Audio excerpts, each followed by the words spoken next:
Hello guys, चलिए आगे बढ़ते हैं। Welcome back.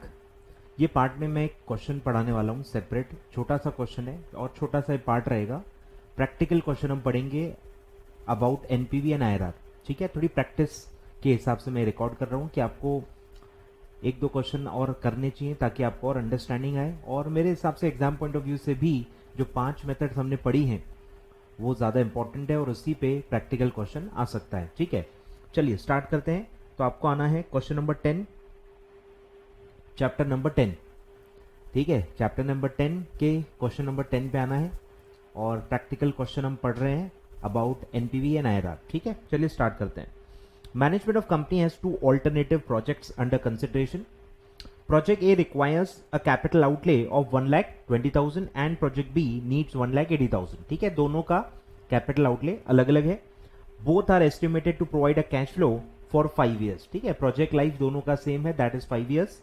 तो एक का एनुअल इनफ्लो हर साल का कांस्टेंट है। ठीक है, 40,000 पर ईयर फॉर 5 ईयर्स आप कमाओगे अंडर प्रोजेक्ट ए, और प्रोजेक्ट बी में आप हर साल कैश इनफ्लो आपको आएगा 58,000। ठीक है, ये एनुअल कैश इनफ्लो है और ये कांस्टेंट है, हर साल इक्वल है। Cost of capital is 10%। Show which of the projects is preferable from the view point of NPV and IRR. ठीक है, दोनों प्रोजेक्ट्स दोनों मतलब टेक्निक्स के हिसाब से आपको बताना है कि कौन सा प्रोजेक्ट लेना चाहिए। ठीक है, चलिए स्टार्ट करते हैं। तो डेटा कुछ इस प्रकार का है। दो प्रोजेक्ट्स हैं ए बी, कैश आउटफ्लो है 120 180 और एनुअल कैश इनफ्लो है 40 और 58 और रेट ऑफ डिस्काउंटिंग लेना है 10%। ठीक है, और लाइफ ऑफ प्रोजेक्ट है 5 ईयर्स। ठीक है, पहला है एनपीवी। बोलो, एनपीवी आसान है। अब यहां हमने एनपीवी में वही हमने अलग अलग साल, हर साल के जब कैश फ्लो अलग अलग होते हैं उस टाइप का क्वेश्चन पढ़ा था। इसमें अब शॉर्टकट है, हर साल का इनफ्लो इक्वल है, हर साल का इनफ्लो इक्वल है। तो इसमें आप एन्युटी फैक्टर यूज कर सकते हैं, जो मैंने आपको टाइम वैल्यू ऑफ मनी में बताया था कि जब भी आपको डिस्काउंटिंग करनी है और हर साल का इनफ्लो कांस्टेंट है, इक्वल है, तो आप डायरेक्ट शॉर्टकट ले सकते हो एन्युटी फैक्टर के रूप में। ठीक है, तो मैं डायरेक्ट निकाल रहा हूं। बोलो, तो NPV is equal to sum of discounted cash inflow minus cash outflow. ठीक है, बोलो अब sum of discounted cash inflow यानी present value of annuity. Sum of discounted cash inflow का मतलब ही क्या है? Present value of annuity. Annuity कितने की है? 40,000 for 5 years at the rate of 10%। आपको उसका प्रेजेंट वैल्यू निकालना है। तो इसका फॉर्मूला क्या होता है कि जो एनुअल अमाउंट है that is 40,000 into annuity factor आपको निकालना है, जो मैंने आपको एक बार बताया था। तो एन्युटी फैक्टर कैसे निकलता है? पांचों साल का आप प्रेजेंट वैल्यू फैक्टर निकालो और उसको सम कर दो, जो मैंने आपको इक्वल टू बताया था, जीटी फंक्शन। बोलो कैसे आएगा? तो डिस्काउंटिंग करना है 1 डिवाइडेड बाय 1 प्लस आई। आई कितना है? 10%, तो आएगा 0.1 rest of the power T यानी कि 5। ठीक है, तो 5 अलग अलग साल का आपको प्रेजेंट वैल्यू फैक्टर निकालना है। तो जब आप 1 प्लस 0.1 लेते हो, सिर्फ पावर टी क्या है? 1 अगर लेते हो, 1 पावर मतलब सेम, मैथमेटिक्स आपको आता होगा। 1 पावर मतलब जो फिगर है वही रहता है, 2 मतलब स्क्वायर, फिर क्यूब, फिर 4th पावर, फिर 5th पावर, ऐसा होता है। तो फर्स्ट ईयर का जब हम निकालेंगे तो क्या होगा? 1 डिवाइडेड बाय 1.1, ये हो गया फर्स्ट ईयर। फिर एक और बार डिवाइड करोगे सेकेंड ईयर, फिर एक और बार डिवाइड करोगे तो थर्ड ईयर, ऐसे आपको निकालते जाना है। तो 5 साल का आपको निकालना है, फिर उसका समेशन लेना है, जो मैं जीटी फंक्शन से लूंगा। ठीक है, ध्यान दो, कैलसी आपको लेना है 1 डिवाइडेड बाय 1.1।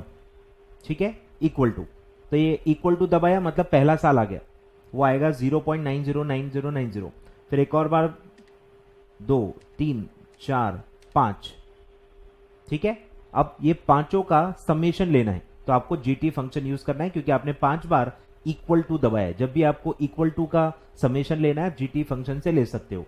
तो आप जीटी दबाओ तो आपका आंसर आएगा 3.790786, जो भी है। तो आप राउंड ऑफ कर सकते हो। 3.79 में 1 ले रहा हूं, 3 डेसिमल में राउंड ऑफ कर रहा हूं, तो 7 है तो राउंड ऑफ करके 1 यानी 3.791। तो ये आ गया आपका sum of discounted cash inflow minus outflow कितना है? सेम, ये तो आज की डेट पे है ना, कैश आउटफ्लो को क्यों डिस्काउंट नहीं करते? क्योंकि वो आज ही की डेट पे, वो फ्यूचर में है ही नहीं। डिस्काउंट किसको करते हैं? जो फ्यूचर में है। कैश आउटफ्लो तो आज ही होगा ना, प्रोजेक्ट में पैसे आज ही डालने, तो वो तो आज के बेस पे, उसको डिस्काउंटिंग करने की जरूरत नहीं है। ठीक है, तो अब आप निकालो 40,000 इंटू 3.791, तो ये आता है 1,51,640 माइनस 1,20,000 माइनस कर दो तो आएगा 31,640। तो ये है प्रोजेक्ट ए का एनपीवी। ठीक है, सिमिलरली आप बी का निकालो, बोलो बी का भी सेम आएगा। अब कैश इनफ्लो आएगा 58,000 और एन्युटी फैक्टर सेम होगा क्योंकि लाइफ भी सेम है और रेट भी सेम है। लाइफ भी सेम है, रेट भी सेम है, तो एन्युटी फैक्टर भी सेम आएगा 3.791 माइनस आउटफ्लो कितना था 1,80,000। बोलो कितना आएगा? 58,000 into 3.791 that comes to 2,19,878 minus 1,80,000, तो एनपीवी आएगा 39,878। ठीक है, तो अगर हम एनपीवी का क्राइटेरिया यूज करें फॉर प्रोजेक्ट इवैल्यूएशन तो कौन सा प्रोजेक्ट प्रेफरेबल है? Project B. ठीक है, B is preferable as per NPV as B has higher NPV than A। ठीक है, A से हायर एनपीवी है तो प्रोजेक्ट बी को लेना चाहिए एज पर एनपीवी मेथड। ठीक है, तो ये शॉर्टकट मेथड था, ये ध्यान रखना। ये फॉर्मूला कब यूज होता है? जब आपके एनुअल कैश इनफ्लो कांस्टेंट है, तभी ये शॉर्टकट यूज होता है एन्युटी फैक्टर के रूप में। नहीं तो आप पूरा जो टेबल बनाते हो वैसा एक एक साल का डिस्काउंट फैक्टर लेके और सम करके वैसा निकालना होता है। वैसे भी निकालोगे तो ये आंसर आने वाला है। ये शॉर्टकट है, आंसर अलग नहीं आता। लॉन्ग कट से भी वही आएगा, शॉर्टकट से भी वही आएगा। ठीक है, तो ये हो गया। अब आते हैं आईआरआर। अब एक अच्छी चीज आपके बुक में दी है जो मैं ढूंढ रहा था कि मुझे पता थी पर आपके बुक में ही नहीं थी, तो मुझे लग रहा था मैं बताऊं कि नहीं बताऊं, तो आपके बुक में दिया हुआ है। अब हम निकालेंगे आईआरआर। आईआरआर में एक जो हमने पढ़ा कि ट्रायल एंड एरर होता है। अब जजमेंट कैसे लें कि क्या रेंज में होगा, तो इसका एक शॉर्टकट होता है, इसका एक कंसेप्ट होता है कि जो पेबैक पीरियड है, अब ये भी तभी अप्लाई होता है जब कैश इनफ्लो कांस्टेंट है। अभी तक क्यों नहीं बताया? क्योंकि कैश फ्लो कांस्टेंट वाला अपन ने क्वेश्चन देखा ही नहीं था। तो ये सिर्फ एक ही सिचुएशन में यूज होता है कि जब आपके एनुअल कैश इनफ्लो कांस्टेंट है, तब ये आप ट्रिक आईआरआर में भी यूज कर सकते हो। ठीक है, तो पेबैक पीरियड से आपको पता चलता है कि क्या रेंज होगा आईआरआर का। अब ये कैसे होता है ये आपको मैं बताऊंगा, आपके बुक में भी दिया हुआ है। तो ए का पहले निकालते हैं। ए का पहले आपको पेबैक पीरियड निकालना है। पेबैक पीरियड का फॉर्मूला क्या है? Investment divided by annual cash inflow. Investment divided by annual cash inflow. ठीक है, तो इन्वेस्टमेंट कितना है 1,20,000 डिवाइडेड बाय एनुअल इनफ्लो ए का है 40,000, तो ये आएगा 3 ईयर्स, 3 साल इसका पेबैक पीरियड है। अब ये 3 को आपको एन्युटी फैक्टर समझना है। 3 ईयर्स को क्या मानना है? एन्युटी फैक्टर, कि ऐसा कौन सा रेट ऑफ डिस्काउंटिंग है जिसका 5 साल में एन्युटी फैक्टर 3 आता है, वो उस रेंज में आईआरआर होगा। एग्जैक्टली तो नहीं, बट उस रेंज में होगा। ठीक है, तो ये एन्युटी टेबल से पता चलता है, तो आपको एन्युटी टेबल यूज करना पड़ेगा। तो ये एन्युटी टेबल का फॉर्मूला मतलब जजमेंट लेने का एक ये है, अंदाजा है। ठीक है, तो एन्युटी टेबल आपको लगेगा, उसके अलावा कोई उपाय नहीं है। ठीक है, तो 3 जिसका भी एन्युटी फैक्टर होगा या 3 के आजू बाजू होगा एट 5 ईयर्स, वो रेट आपको लेना है for discounting for calculation of IRR. ठीक है, आईआरआर में जो हम ट्रायल एंड एरर करते हैं ना, तो एन्युटी फैक्टर से आपको एक रेंज पता चलती है। ठीक है, तो बुक के हिसाब से मैं बता देता हूं कि वो 19 और 20 आता है, तो आपको एन्युटी टेबल लगेगा। मेरे पास अभी है नहीं, बट एन्युटी टेबल से आप ये देख सकते हो कि 3 एन्युटी फैक्टर 5 ईयर्स के लिए कौन से रेट के लिए आता है। ठीक है, तो अब आपको मैं रेंज बता ही रहा हूं जो आप एन्युटी टेबल से खुद भी देख सकते हो, या मैं गूगल पे बता देता हूं, 1 मिनट। चलिए, तो ये है एन्युटी टेबल। आपको कुछ भी नहीं दिखेगा, जो बताना है मैं आपको बता रहा हूँ, ठीक है। तो इस तरह से ये जो येलो दिख रहा है 5th ईयर है, और आपको इसमें देखना है कि 3 कहाँ कौन से दो के बीच में आता है, ठीक है। तो अगर आप ऐसा देखोगे तो वो आता है, अब दिख रहा है, ठीक है। तो वो दो फैक्टर्स कौन से है जिनके बीच में आ रहा है, वो देखो 3.057 19 पे आ रहा है, और डिस्काउंट रेट बढ़ाओगे तो एन्युटी फैक्टर और कम हो जाएगा 2.99। तो एग्जैक्टली 3 19 और 20 के बीच में आता है, बराबर। ऐसे ही हम उसका भी देखेंगे, ठीक है। तो इस तरह से आपको समझना है। तो ये दिया भी हुआ है, देखो आपके बुक में 19 और 20 डायरेक्ट दिया है, पर ये एन्युटी टेबल से ही आएगा। कैलकुलेटर पे कुछ भी नहीं कर पाओगे, कैलकुलेटर पे कुछ भी नहीं कर पाओगे, ठीक है। तो ये एन्युटी टेबल से ही पता चलता है। चलिए, तो कंटिन्यू करते हैं। तो 19% से लेके 20% पे आपको आना है। तो बस जो ऊपर 10% पे आपने जैसे एनपीवी निकाली है, वैसे ही आपको 19 और 20 पे निकालनी है, और फिर इंट्रापोलेशन से आईआरआर निकाल लेना है।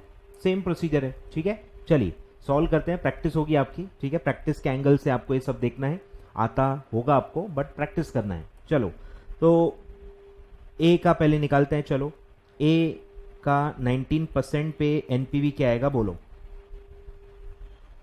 बोलो। 19 के हिसाब से निकालो, तो सेम एन्युटी फैक्टर के हिसाब से ही होगा। तो 40,000 इंटू एन्युटी फैक्टर निकालो, 1 डिवाइडेड बाय, अब 19 कैसे आएगा, 1 डिवाइड बाय 1.19, 1 डिवाइडेड बाय 1.19 वो होता है 19%। तो 1 डिवाइडेड बाय 1.19 और 5 बार इक्वल टू दबाना है, 1 2 3 4 5, और जीटी दबाना है, तो वो आएगा 3.057, ठीक है। 3.057 माइनस जो आउटफ्लो था, आउटफ्लो कितना था, 1,20,000, ठीक है। बोलो, तो 40,000 इंटू 3.057 ये आता है 1,22,280 minus 1,20,000। So NPV comes to positive 2,280। और फिर सिमिलरली 20% से अब एनपीवी निकालना है, ये आएगा नेगेटिव, और फिर बीच में जीरो का है वो आपको निकालना है, सेम, ठीक है। बोलो, 40,000 इंटू, अब 20% का आपको एन्युटी फैक्टर निकालना है, तो 1 डिवाइडेड बाय 1.2 आ जाएगा, 20% मतलब 0.2, तो 1 डिवाइडेड बाय 1.12, ऐसे 5 बार इक्वल टू आपको दबाना है, 1 2 3 4 5 जीटी। तो ये आएगा 2.9906 माइनस सेम 1,20,000। बोलो कितना आएगा, 40,000 इंटू 2.9906 ये आता है 119,624 माइनस 120, तो अब आएगा नेगेटिव, बोलो कितना आएगा, नेगेटिव 376। अब इंट्रापोलेशन आपको यूज करना है, बोलो 2280 ये आता है 19% पे, ये आता है 20% पे, माइनस 376। इसका डिस्टेंस कितना है, 1%, और इसका डिस्टेंस कितना है, ऊपर आपको मैंने बताया था एक पॉजिटिव एक नेगेटिव है, तो दोनों को डिस्टेंस निकालने के लिए ऐड करना है, ठीक है। 2280 प्लस 376, तो टोटल डिस्टेंस आएगा 2656, ठीक है, 2656। अब आपको लगाना है इंट्रापोलेशन, ठीक है। बोलो आप कहां तक पहुंच गए हो, 19% तक, प्लस लोअर रेट क्या है 19%, प्लस कितना आगे जाना है, आप 2280 पे हो, 2280 से 0 तक जाना है, तो कितना डिस्टेंस है 2280 डिवाइडेड बाय टोटल डिस्टेंस कितना है, तो मैंने ऊपर ऐड करके लिख दिया है 2656 इनटू परसेंटेज का डिस्टेंस कितना है वो भी मैंने लिख दिया 1%।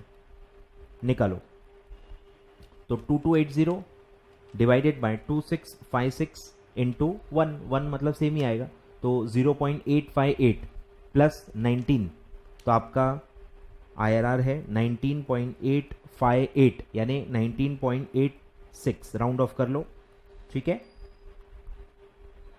तो ए प्रोजेक्ट का आपका आईआरआर है 19.86। सिमिलरली अब आपको वाई का मतलब बी का निकालना है, ठीक है। चलो निकालो, प्रैक्टिस करो। बोलो प्रोजेक्ट बी का सिमिलरली अब एन्युटी फैक्टर अपना पेबैक पीरियड आपको निकालना पड़ेगा। बोलो पेबैक पीरियड कैसे आएगा, आपका इन्वेस्टमेंट है 1,80,000 डिवाइडेड बाय आपका एनुअल इनफ्लो है 58,000, बोलो 1,80,000 डिवाइडेड बाय 58,000, तो ये आता है 3.1034 ईयर्स। और यही आपको क्या करना है, इसको आपको एन्युटी फैक्टर मानना है। चलो ढूंढते हैं, 5 ईयर्स ही है, सेम लाइन में ढूंढना है। बोलो कहाँ है, यानी 3.1 यानी कम है 3.10, तो ये दो बीच में आएगा, 18 और 19 के बीच में है। ठीक है, 18 और 19 के बीच में, क्रॉस चेक कर लेते हैं, बरोबर 18 और 19 के बीच में वो आएगा। ठीक है, तो दिख रहा है 3.057 और 3.1271। ठीक है, सेम एन्युटी फैक्टर मैं यहीं से ले लेता हूँ, नहीं तो बार बार निकालना पड़ेगा अपने को। ठीक है, तो मैं रेट यहाँ लिख लेता हूँ, 18% के हिसाब से है 3.0576,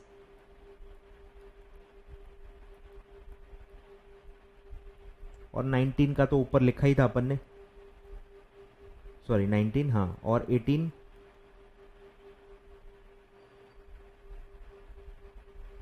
करेक्ट 3.0576। ठीक है, और सॉरी ये 19 का है और 18 का है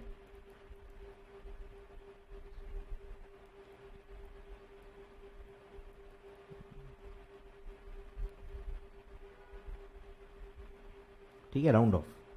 तो ये 19 का है, ये 18 का है, इसके बीच में आपका 3.10 आता है। ठीक है, चलो स्टार्ट करते हैं।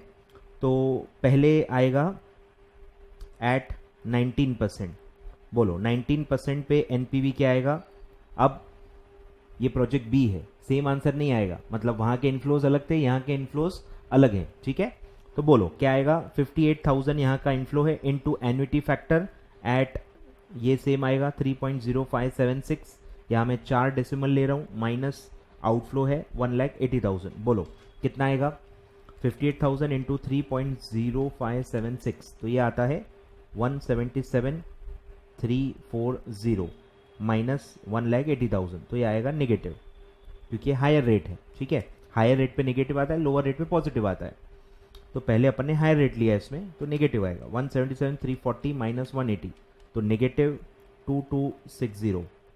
फिर एट 18%, बोलो एनपीवी कितना आएगा, same 58,000 into annuity factor 3.1272 minus 1,80,000, बोलो कितना आएगा, 58,000 इंटू 3.1272, तो ये आता है 181,377 पॉइंट छोड़ दो। ठीक है, तो ये आएगा प्लस 1377, प्लस 1377 पॉजिटिव। अब सेम इंट्रापोलेशन, बोलो पॉजिटिव 1377 और नेगेटिव 2260, यहाँ आएगा वही 18% और यहाँ आएगा 19%, 18 टू 19 के बीच में है। ठीक है, यहाँ 0 आपको पहुँचना है। परसेंटेज का डिस्टेंस है 1% और अमाउंट का परसेंटेज पॉजिटिव नेगेटिव है, तो ऐड करना है 1377 प्लस 2260, तो ये आएगा 3637।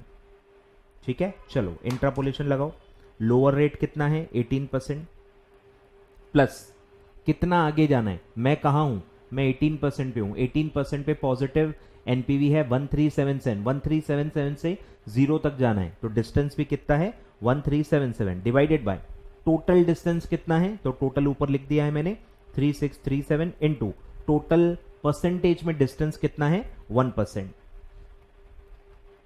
बोलो कितना आएगा 1377 डिवाइडेड बाय 3637 इंटू 1%, तो वो सेम आएगा। तो 18 प्लस ये आएगा 0.378, तो 18.378 यानी 38, राउंड ऑफ कर लो।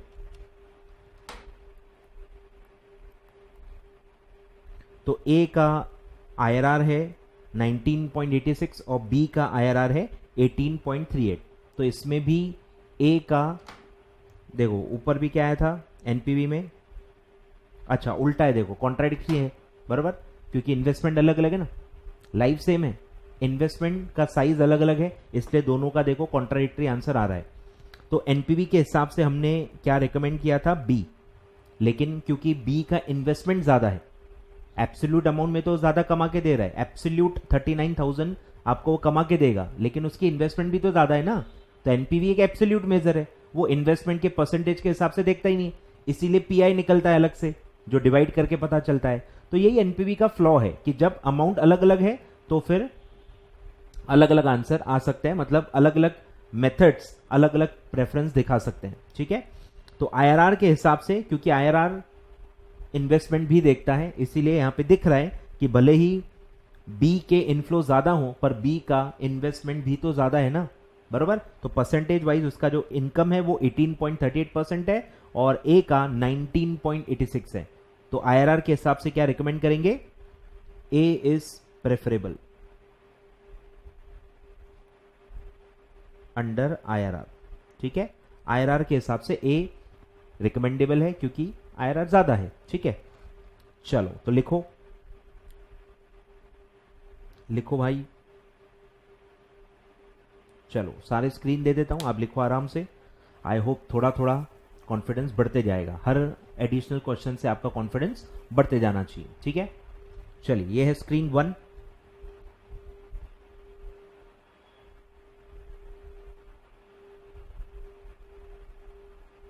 स्क्रीन 1,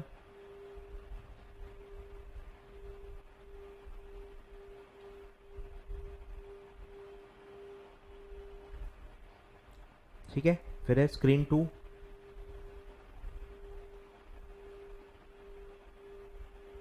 स्क्रीन 2,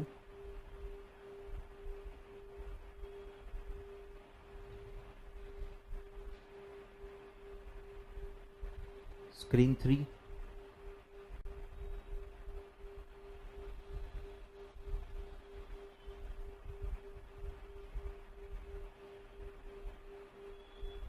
स्क्रीन 3,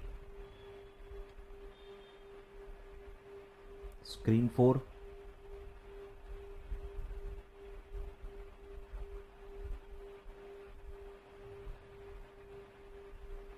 स्क्रीन 5,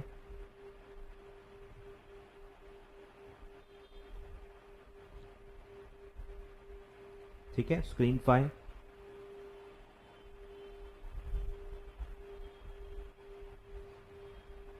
और ये है लास्ट स्क्रीन।